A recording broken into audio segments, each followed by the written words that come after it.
Assalamualaikum warahmatullahi wabarakatuh. Perkenalkan, nama saya Andrian Firmansyah dengan NPM 230810100137. Di sini saya akan menjelaskan mengenai integral dan juga nanti ada beberapa soal yang diselesaikan dengan metode penyelesaian integral. Di sini saya membuat video ini sebagai salah satu syarat untuk lulus ujian akhir semester metode numerik. Jadi nanti apa saja yang dibahas? Untuk pembahasannya, yang pertama yaitu ada integral, yang kedua ada konsep dari integral, yang ketiga ada penggunaan integral, dan yang keempat ada metode penyelesaian dengan penyelesaian integral.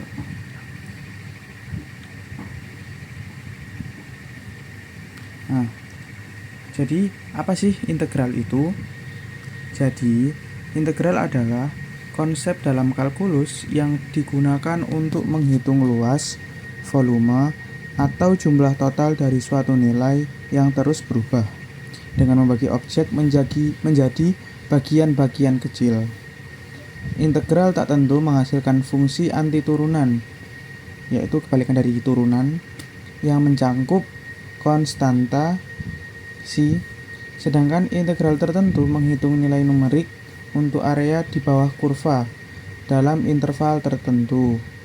Integral memiliki banyak aplikasi, seperti menghitung jarak, kerja, atau total akumulasi dalam berbagai bidang seperti fisika, ekonomi, dan teknik.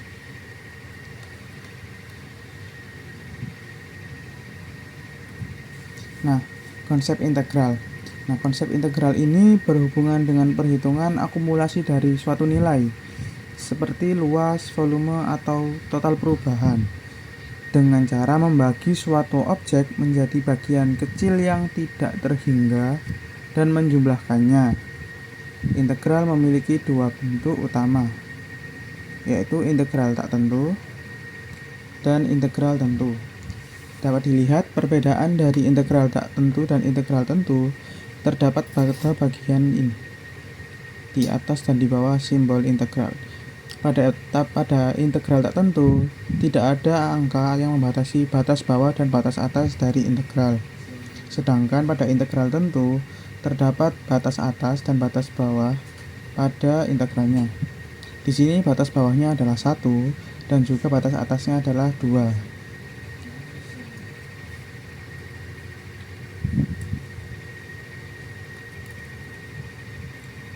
Nah, di sini ada penggunaan integral.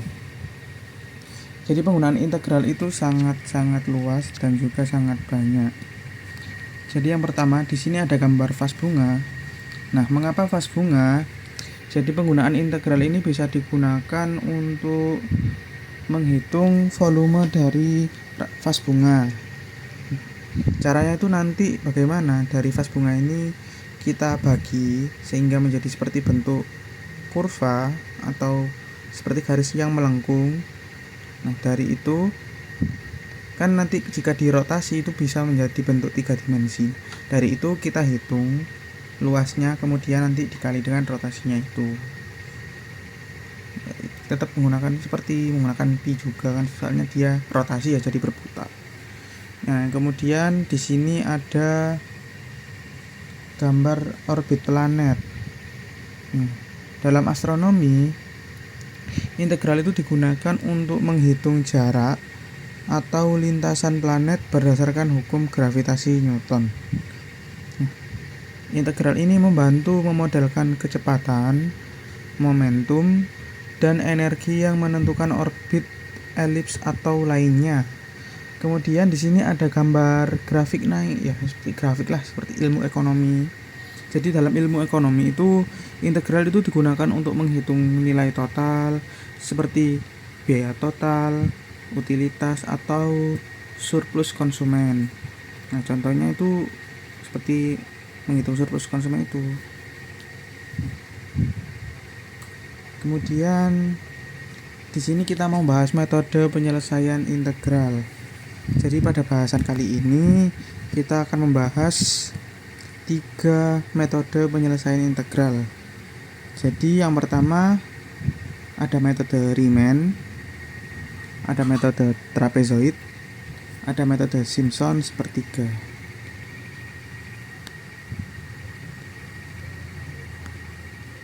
Nah, apa sih metode Riemann itu? Jadi metode Riemann itu adalah teknik untuk mendekati nilai integral atau suatu fungsi melalui jumlah luas persegi panjang yang terbentuk di bawah kurva fungsi tersebut. Nah, metode ini membagi interval interaksi menjadi sejumlah subinterval, lalu menghitung luas persegi panjang berdasarkan nilai fungsi di setiap subintervalnya. Jadi metode Riemann itu ada 3 sebenarnya. Di sini saya pakai metode Riemann kiri. Jadi bentuknya itu integral dengan batas bawah A dan juga batas atas B. Ya nanti itu diproses dengan sigma sebanyak n ini subintervalnya, I-nya itu iterasi. Jadi setiap kali itu fungsi dengan x yang di interval itu ditambah dengan itu dikali dengan H-nya. Nanti kita bahas lebih lengkapnya. Jadi perbedaan dari ketiga fungsi itu ada pada letak ini. Kalau yang Riemann di sini dia langsung dikalikan dengan H. Sedangkan pada trapezoid dia hanya dibagi 2, kemudian dioperasikan dengan hasil dari hasil function pertama dan juga hasil function terakhir itu ditambah 2 kali akumulasi dari function indeks ke-1 sampai indeks sebelum terakhir. Kemudian untuk metode Simpson sepertiga, di sini dia H yang dibagi 3, ini nanti dioperasikan dikalikan dengan function awal ditambah 4 kali akumulasi dari function yang ganjil yang dimulai dari indeks 1 sampai sebelum indeks terakhir, itu yang ganjil-ganjil. Kemudian ditambah 2 kali akumulasi total dari function yang genap, yaitu seperti 2, 4, 6, 8, 10 dan seterusnya. Tapi itu tidak sampai yang function terakhir ya. Kalau function terakhirnya itu genap tidak diikutkan karena dia terpisah. Jadi function awal dan function akhir dia tidak diikutkan. Nah, di sini mari kita bahas metode Riemann. Nah, pada metode Riemann ini bentuknya seperti itu tadi yang pertama. Jadi integral dengan batas atas B dan batas bawah A itu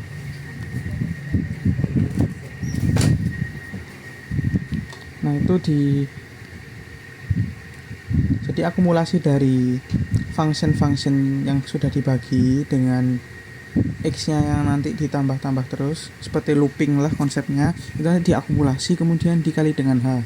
Ini ada penjelasannya. Jadi A itu batas bawah, B-nya itu batas atas, N itu jumlah subinterval, dan H-nya itu panjang langkah atau besar stepnya. Nah, bagaimana cara mencari H-nya ini? Nah, cara mencari H ini dengan cara batas atas dikurangi batas bawah, lalu dibagi dengan jumlah subinterval. Jumlah subintervalnya ini bebas ya, bisa dari kalian itu maunya berapa. Tapi kalau semakin banyak jumlah subintervalnya, maka perhitungan ini akan menjadi lebih akurat. Nah, bagaimana mencari nilai X-nya untuk tiap intervalnya? Nah, jadi di sini ada tabel. Ini ada X0. Ini nanti dioperasikan ke Fx0. Untuk mencari X1 itu X0 ditambah H. Untuk mencari X2, X1 ditambah H.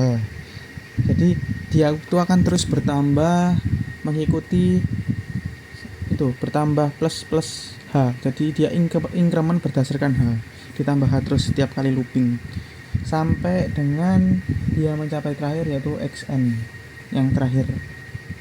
Kalau misal N nya 100, jadi nanti X ke 100 gitu.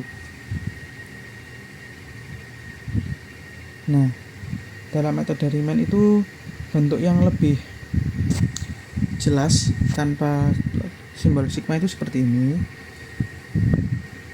langsung saja jadi H dikali dengan fx plus 0 ditambah fx1 tambah fx2 tambah fx3 dan seterusnya sampai dengan fxn-1 seperti itu. Nah, yang berikutnya di sini ada metode trapezoida. Pada metode trapezoida ini integralnya sama bentuknya, yaitu ada integral dengan batas bawah A dan juga batas atas B itu dengan fungsi X di dalamnya. Kemudian itu nanti pada metode trapezoida ini nilai H-nya itu dibagi 2 lalu dioperasikan dengan ini fx ditambah akumulasi 2 kali akumulasi dari fxi yang i-nya yang pertama itu 1 sampai dengan n-1, kemudian ditambah dengan fxn. Jadi penjumlahan ini nanti dikalikan dengan h per setengah. Nanti sama seperti sebelumnya, A-nya batas bawah, B-nya batas atas, N-nya jumlah subinterval, H-nya panjang langkah atau besar step. Untuk nilai H-nya juga sama. Di situ H sama dengan B min A per N. Nah, untuk mencari nilai X-nya juga sama. Di situ X0 itu ya X0 batas bawahnya. Kemudian X1 itu X0 plus H, X2 nya X1 plus H, X3 nya X2 plus H, dan seterusnya sampai dengan Xn. Jadi Xn itu nanti batas atasnya. Ini juga sama seperti sebelumnya.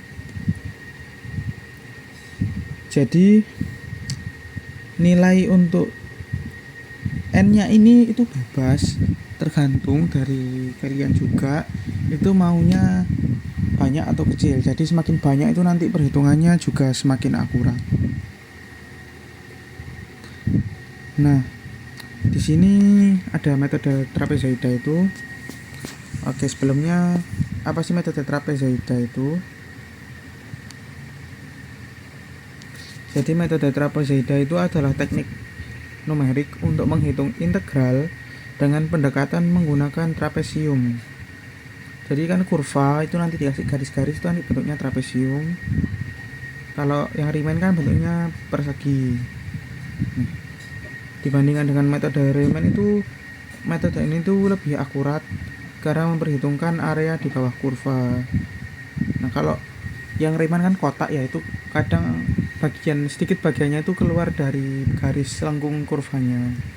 Nah, kalau trapezoida itu lebih akurat karena di bawah kurva sebagai gabungan dari trapesium, bukan hanya persegi panjang. Jadi bentuknya itu trapesium yang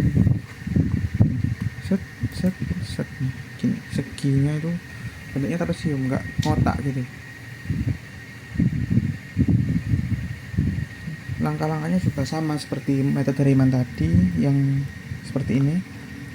Kita analisis kemudian cari H, masih sama. Tapi nanti juga ngitung luas fungsi juga sama sih, ini kayak metode Riemann. Riemann, sorry. Nah, kemudian di sini bentuk jelas dari fungsinya tanpa ada simbol sigmanya. Di sini integral dengan batas bawah A, batas atas B. Terus dengan fungsi X. Nah, ini nanti setara sama dengan luasnya itu ya. Jadi H per 2 dikali hasil operasi dari fx0 ditambah 2 fx1 tambah 2 fx2 2 fx3 fx4 dan seterusnya sampai dengan fxn. Jadi yang dikali 2 itu sesudah fx0 dan sebelum fxn gitu. Itu perhitungannya. Nah, kemudian di sini ada metode Simpson 1/3. Jadi apa itu metode Simpson? 1/3. Jadi metode Simpson 1/3 itu adalah teknik numerik yang lebih akurat lagi dibandingkan metode trapezoida. Jadi metode ini tuh menggunakan pendekatan parabola untuk mendekati fungsi dalam interval tertentu. Untuk rumusnya itu seperti ini. Dari integral yang dengan batas bawah A batas atas B, itu nanti luasnya itu sama dengan H dibagi 3, kemudian dioperasikan dengan fx0 ditambah 4 kali akumulasi dari fx yang ganjil, yang x-nya intervalnya ganjil seperti 1, 3, 5, 7 dan seterusnya, itu kecuali fxn, kemudian ditambah 2 kali akumulasi dari nilai hasil dari fx yang genap, ya, jadi 2, 4, 6, 8, 10 dan seterusnya kecuali fxn, kemudian ditambah fxn. Jadi ini nanti ditambahkan kemudian dibagi dengan 3 lalu dikalikan H, seperti itu. Ini ada penjelasannya. Untuk A itu adalah batas bawah, kemudian B nya itu adalah batas atas, N nya itu jumlah subinterval, H ini panjang langkah besar stepnya. Nah, untuk mencari nilai H nya sama seperti sebelumnya, yaitu nilai H itu sama dengan batas atas dikurangi batas bawah kemudian dibagi dengan N. Cari nilai X untuk setiap intervalnya. Caranya sama seperti sebelumnya. Jadi X0 itu batas bawah atau A. Untuk mencari X1, X0 ditambah H. Untuk mencari X2, X1 ditambah H, X3, X2 ditambah H, dan seterusnya sampai dengan Xn. Nah, tiap-tiap X-nya itu nanti juga dimasukkan ke dalam fungsi X untuk mencari tiap-tiap nilai fungsinya.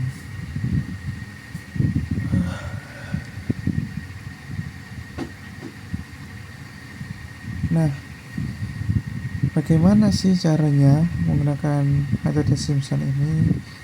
Jadi nanti kita kalikan perhitungan fx yang subintervalnya genap kecuali fx0 dan fx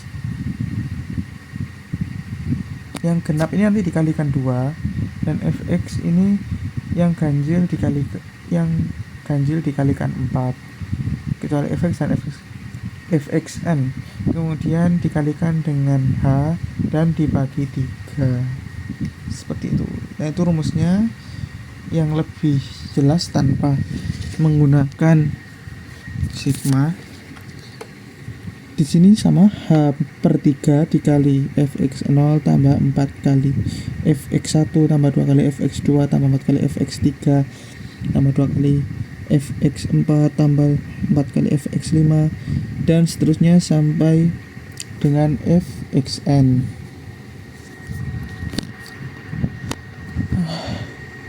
Sebentar, saya mau minum dulu.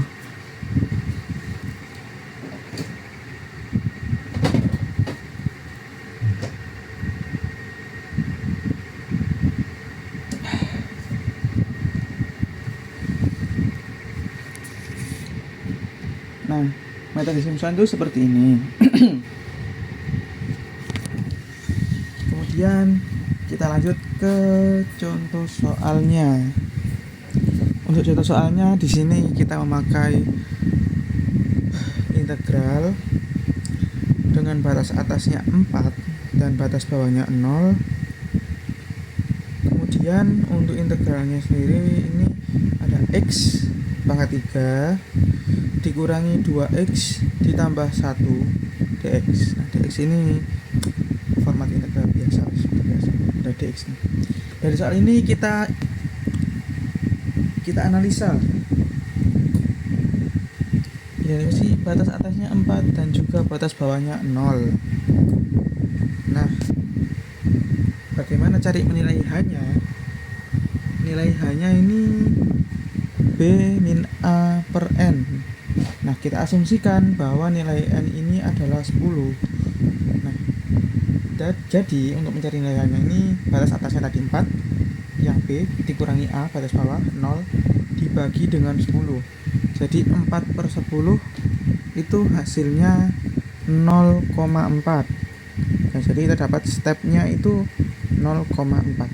Maka A sama dengan 0, B sama dengan 4, N sama dengan 10, H sama dengan 0,4.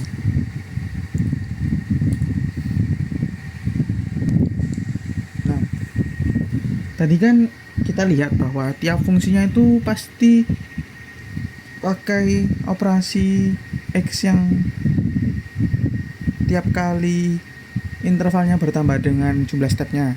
Jadi kita pakai tabel saja biar lebih enak, biar lebih mudah juga. Jadi di sini ada X yang mulai dari 0 yang akan mengalami penjumlahan 0,4 setiap kali intervalnya. Jadi X0, X0,4, X0,8, X1,6, X2, X2,4, X2,8, X3,2, X3,6, dan X4. Itu perubahan X setiap intervalnya. Dia ditambahkan 0,4 terus. Nah, untuk nilai fx-nya, jadi nilai 0 itu kita masukkan ke dalam fungsi ini. Fungsi X pangkat 3 dikurangi 2X plus 1 itu kita masukkan ke situ, yang hasilnya untuk X0 dia nilainya 1 untuk fx-nya, nilai x-nya. Kemudian untuk fx 0,4 itu dia nilainya 0,264. Untuk x 0,8 itu dia nilainya negatif 0,088. Kemudian untuk x 1,6 dia nilainya 0,328. Untuk x2 dia nilainya 1,896. Untuk x 2,4 dia nilainya 5. Kemudian untuk X 2,8 dia nilainya 10,024. Untuk X 3,6 nilainya 27,368, dan X 4 dia nilainya 57. Nah, di sini ada langsung diakumulasikan. Jadi total semua nilai X-nya itu 160,6. Nah, di sini juga ada akumulasi ganjil. Untuk akumulasi dari ganjil ada 63,4, dan akumulasi untuk genap dia ada 39,2.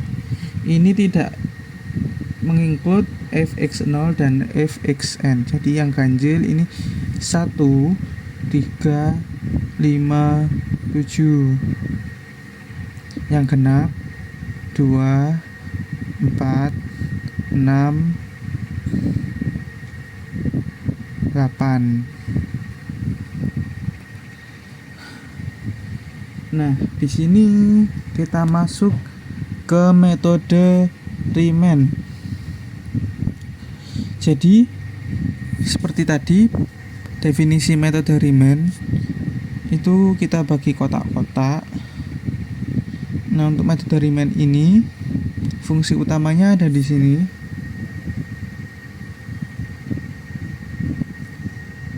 Jadi N itu subintervalnya tadi 10. Kemudian itu akumulasi dari fx yang tiap intervalnya beda-beda. Itu nanti diakumulasikan dulu lalu dikali H. Nah, kita cari 1 ditambah 2 0,264 ditambah negatif 0,088 ditambah 0,328 ditambah 1,896 ditambah 5 ditambah 10,024 ditambah 17,352 ditambah 27,368 ditambah 57, itu hasilnya 160,6.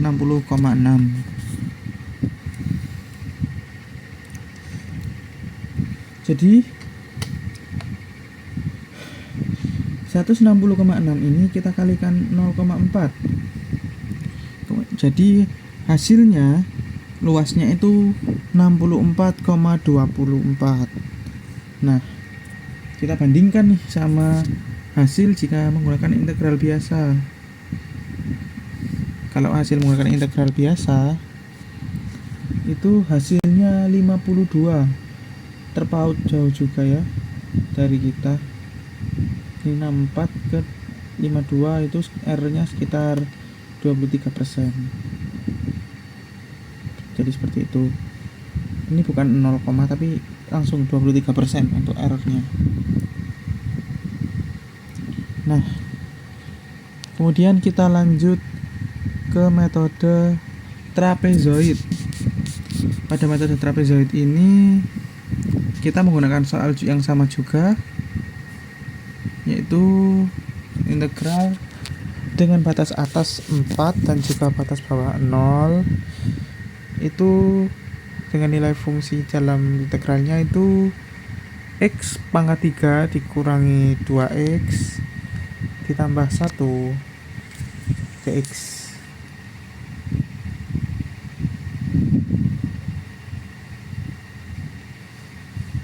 Nah, dari metode trapezoid itu fungsi utamanya dari metode trapezoid yaitu h/2, kemudian dikali dengan operasi ini yaitu fx0, kemudian ditambah 2 kali akumulasi dari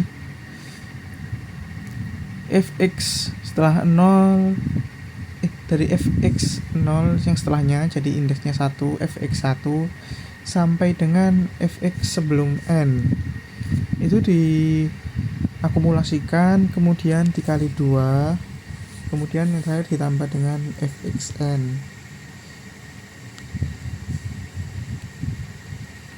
Nah, setelah kita dapat hasilnya, kita bagi dengan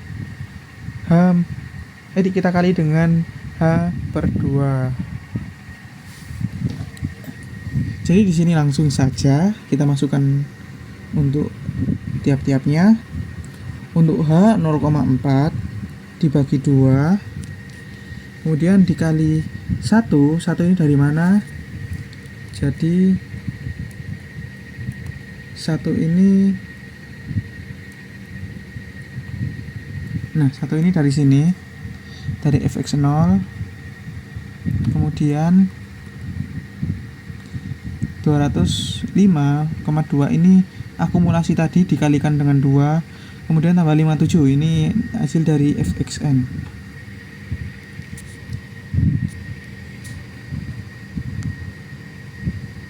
Nah, jadi 1 ditambah 205,2 ditambah 57 itu hasilnya 263,2. Kemudian kita kali dengan 0,4, kemudian kita bagi dengan 2, itu hasilnya itu 64,24. Nah, hasilnya itu mirip ya seperti metode Riemann tadi, 64,24 di sini, tapi jika kita bandingkan dengan menggunakan biasa, errornya juga sama, yaitu 0,23, bukan, itu 23% errornya.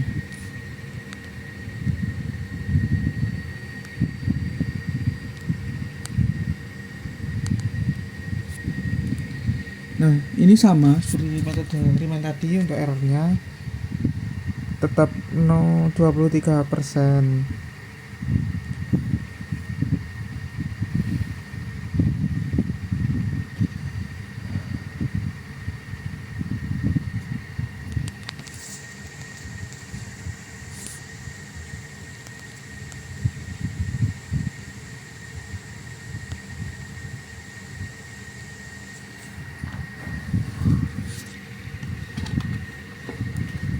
Nah, di sini yang terakhir kita ada metode Simpson sepertiga. Untuk metode Simpson sepertiga ini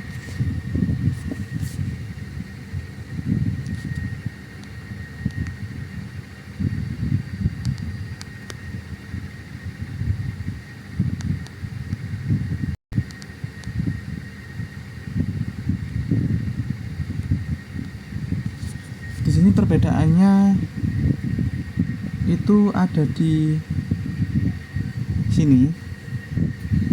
Jadi dia nilai H/3 ini dikalikan dengan operasi dari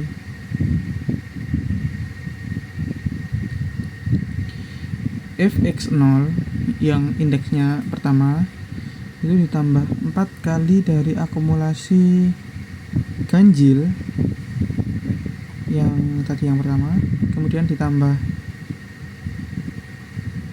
2 kali akumulasi genap, terus yang terakhir ditambah dengan fxn yang terakhir. Nah, kita bedah kembali lagi di sini. Jadi yang kita pakai itu nanti di mana, apa aja. Jadi untuk yang ganjil kita ngambilnya itu tidak boleh dari yang pertama, itu dari ini kan indeksnya yang pertama, ini yang 0, ini x1, x2, x3, x3, x4 dan seterusnya. Jadi di ini 0,264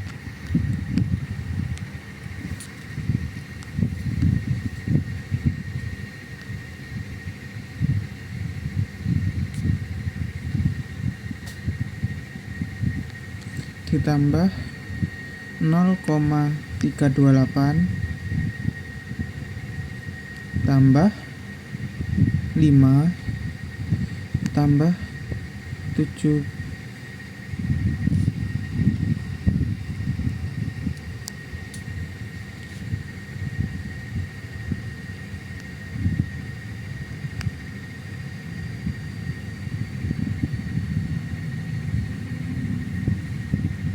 tambah 352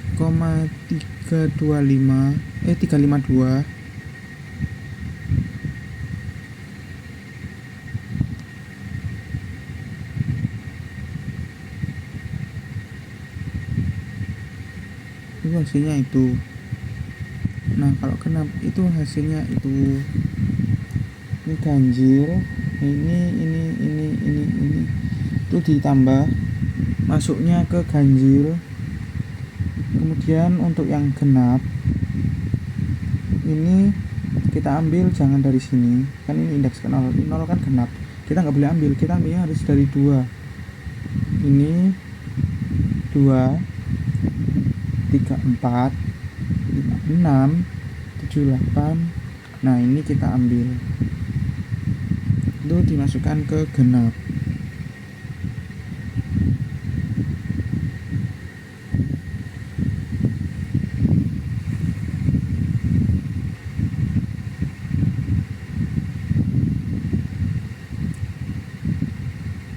Nah, untuk yang ganjil dia nilainya hasilnya itu 63,4, dan untuk yang genap dia nilainya hasilnya 39,2.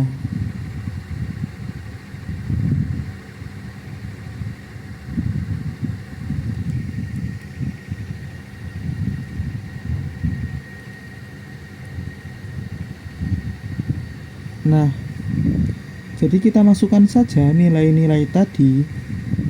Jadi 0,4 dibagi 3 dikali dengan hasil dari operasi ini, fx0 itu nilainya 1 ditambah 4 kali ganjil, akumulasi ganjil yang tadi nilainya 63,4 itu ditambah dengan 2 dikali akumulasi genap yaitu 39, tadi 39, berapa ya, 2, kemudian ditambah dengan 57.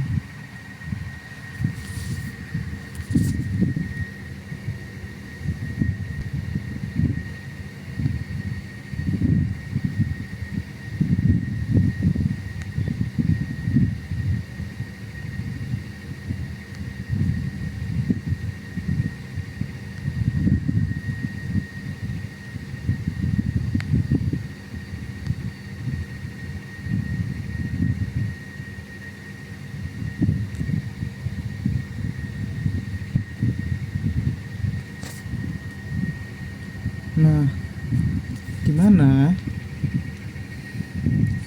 Jadi 1 ditambah 4 kali 63,4 itu hasilnya 254,6. Kemudian ditambah 2 ditambah 2 kali 39,2 itu hasilnya 333. Kemudian ditambah dengan 57 hasilnya 390. Kemudian kita bagi 3 hasilnya 130. Kita kali dengan 0,4 hasilnya itu 52. Nah, kita bandingkan dengan hasil jika menggunakan integral biasa. Jika dibandingkan, di sini tidak ada perbedaan. Jadi dapat disimpulkan bahwa metode Simpson 1/3 ini merupakan metode yang bagus untuk mencari luas integral di bawah kurva. Dari ketiganya ini perbedaannya itu ada di dalam rumusnya. Kalau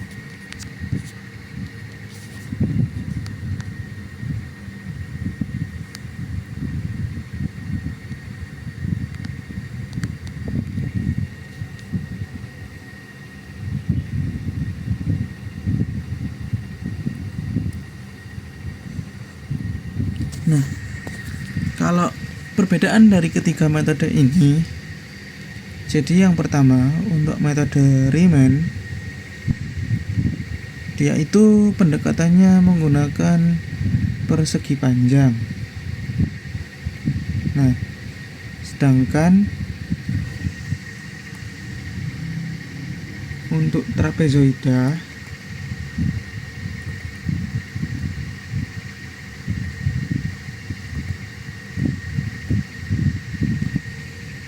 dia menggunakan trapesium. Kemudian untuk metode Simpson 1/3 di sini itu dia menggunakan parabola. Nah, parabola itu bentuknya lengkung, itu seperti yang melengkung. Nah, untuk rumus dasarnya ini perbedaannya. Kalau metode Riemann itu akumulasi dari fx itu langsung dikali h. Sedangkan untuk trapezoid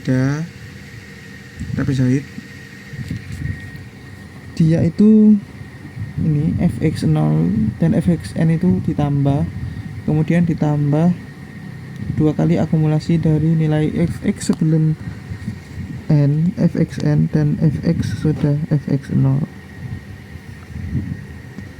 Sedangkan untuk metode Simpson 1/3 dia di sini menggunakan rumus yaitu 1/3 h/3 ditambah fx0 plus fxn ditambah 4 kali akumulasi ganjil fx kecuali fx0 dan fxn, kemudian ditambah 2 kali akumulasi fx yang genap, nilai x yang genap kecuali x0 dan xn. Nah, dari tingkat akurasinya tadi kan udah dicek dari akurasi, karena sebenarnya untuk mendapatkan akurasi yang bagus ini kita perlu n yang lebih banyak panjang ya nih jumlah subintervalnya. Jadi kalau misal dia itu banyak banget intervalnya, nanti itu hasilnya bisa lebih akurat, karena kan dari parabola itu dibagi menjadi bagian yang kecil-kecil gitu loh. Jadi akurasinya itu lebih bagus. Nah, dari metode itu, dari ketiganya kalau kita urutkan, jadi yang paling bagus itu metode Simpson. Nah, karena dia itu mempertimbangkan kelengkungan dari fungsinya. Jadi parabolanya melengkung itu nanti masih bisa kehitung lah gitu bahasanya. Kalau trapezoida kan bentuknya trapesium ya. Kalau misal kurvanya itu menurun, nanti kan dia bentuk trapesium. Kalau kita tarik garis untuk membatasi intervalnya. Sedangkan kalau yang metode Riemann itu dia akurasinya lebih rendah pada trapezoida karena dia itu bentuknya kotak. Jadi kayak kumpulan grafik gitu, yang grafik balok yang dirapatkan sampai membentuk seperti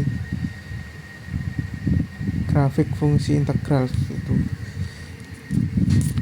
Nah, dari ketiganya itu untuk metode Riemann itu cocoknya itu untuk fungsi yang sederhana dan juga linear. Nah, untuk yang trapezoida itu baik untuk fungsi linear atau yang hampir linear. Sedangkan untuk yang parabola itu cocok untuk fungsi kuadrat atau non-linear. Nah, dari ketiganya ini ada aturan. Tadi saya tidak sebutkan tadi di awal, maaf. Jadi untuk yang Riemann dia itu jumlah subintervalnya bebas. Dalam kasus ini kita menggunakan subinterval 10 ya.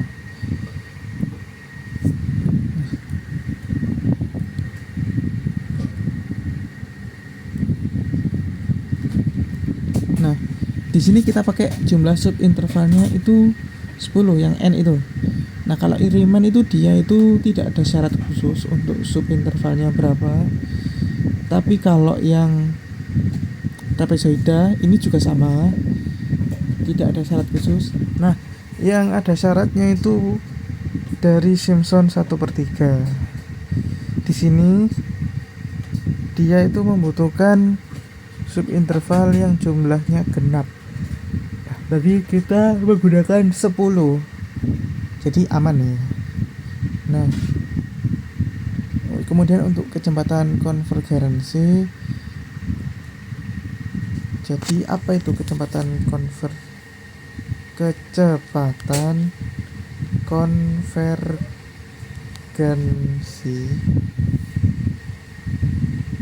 adalah, jadi kecepatan konvergensi itu adalah ukuran seberapa cepat suatu metode numerik mendekati nilai eksak atau solusi yang benar. Nah, dari ketiga tadi itu, untuk yang pertama metode Riemann itu lambat. Jadi dia itu memerlukan banyak subinterval untuk hasil yang mendekati eksak. Sedangkan untuk yang trapezoida dia itu sedang, jadi dia lebih cepat dari Riemann. Sedangkan yang paling cepat di sini adalah metode Simpson 1/3. Dengan sedikit subinterval dia itu sudah bisa mendekati hasil yang eksak. Caranya di kita menggunakan 10. Kalau kita bandingkan Riemann, di sini dia dapat yang errornya 23%. Ini cukup besar. Sedangkan yang trapezoida di sini dia itu juga sama, lumayan 23%. Nah, sedangkan metode Simpson dia itu masih, padahal jumlah subintervalnya juga sama 10.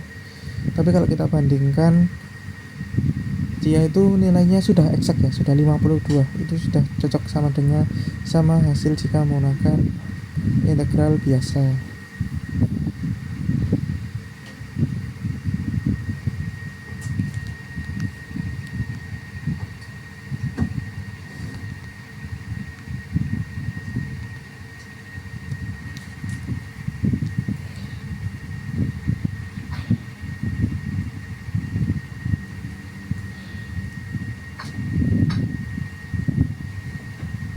Nah, dari ketiga-tiganya tadi, perbedaan yang kita amati, untuk metode yang direkomendasikan untuk digunakan itu, saya pribadi merekomendasikan metode Simpson 1/3 sebagai opsi untuk menyelesaikan pencarian luas pada sebuah permasalahan integral yang tertutup. Jadi fungsi-fungsi ini hanya bisa digunakan pada integral tertutup karena kita membutuhkan batas atas dan batas bawah untuk mencari luas dari integralnya itu. Nah, jadi dari ketiganya dapat disimpulkan bahwa metode Simpson 1/3 ini merupakan metode yang terbaik karena yang pertama, dia membutuhkan sedikit subinterval. Jadi kalau kita hitung manual itu, kalau batasnya 10 itu tidak terlalu berat. Tapi kalau misal dia banyak, kita bisa pindah ke komputer dengan Excel atau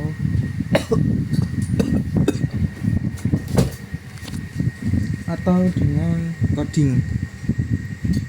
Nah, selain itu, selain subintervalnya sedikit, perhitungannya itu juga cepat.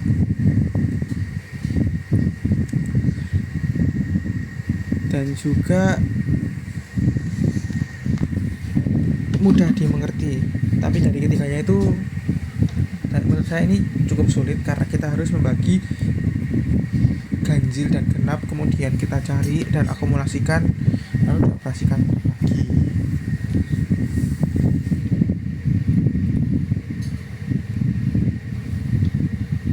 Nah, itu penjelasan metode-metode yang kemarin sudah kita pelajarin dari persamaan dari soal integral tersebut. Ketiga metodenya, hasil yang paling mendekati adalah metode Simpson 1/3 yang hasilnya yaitu 52, sama seperti menggunakan integral biasa.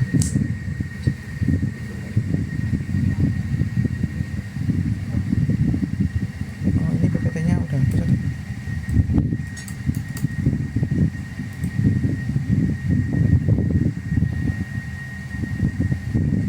Nah, mungkin itu saja dari saya.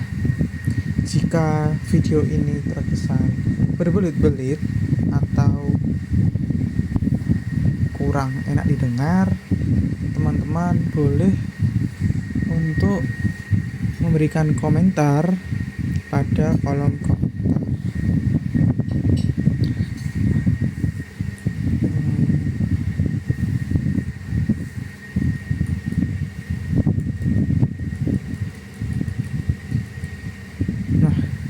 Mungkin dari saya itu saja. Saya Andrian Firmansyah dengan NPM dengan NPM 2308101037. Di sini untuk tugas UAS metode numerik. Jika ada kesalahan kata atau bahasa yang kurang enak, saya mohon maaf sebesar-besarnya. Kalau ada yang bingung bisa chat di kolom komentar, teman-teman. Terima kasih atas perhatiannya. Wassalamualaikum warahmatullahi wabarakatuh.